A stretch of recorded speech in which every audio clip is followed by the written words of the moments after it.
নমস্কার। কবি সুকুমার রায়ের লেখা গোপ চুরি। হেড অফিসের বড়বাবু লোকটি বড় শান্ত, তাই এমন মাথার তেমন কে কখনো জানত?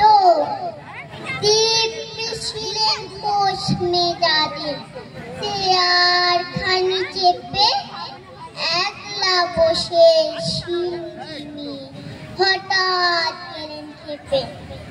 আজকে উঠে হাত পা চুড়ে চোখ কি করে গোল, হঠাৎ বলে গেলুম গেলুম আমায় করে তোল।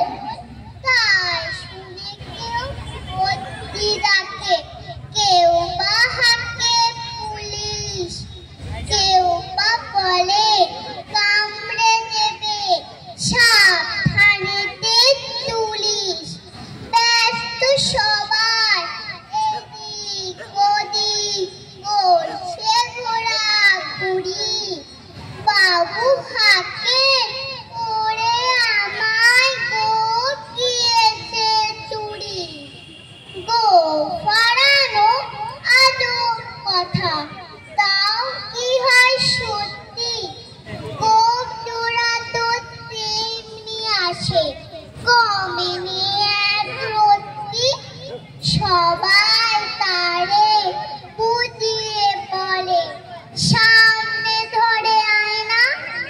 মোটেও গোপ হয়নি চুরি, কখনো তা হয়। রেগে আগুন তেড়ে বেগুন তেলে বলেন তিনি, কারোর কথা ঠ্যাক ঠ্যারিনি, সব বেটাকেই চিনি।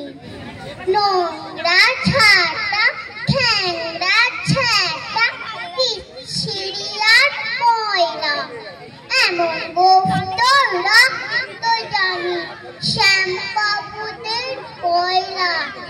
এই গোপ যদি আবার বলিস করবো তোদের জবাই, এই না বলে জরিমানা করলেন তিনি সবাই।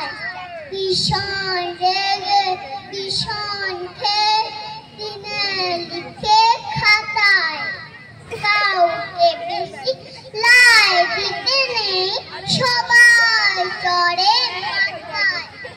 অফিসের এই পাদরগুলো মাথায় খালি গোবর, গোপ চোরাবে কোথায় গেল কেউ রাখে না খবর। ইচ্ছে করে এই বেটাদের গোপ ধরে খুব নাচি, মুখগুলো মুন্ডু ধরে কোদাল দিয়ে চাষি। গোপকে বলে তোমার আমার, গোপ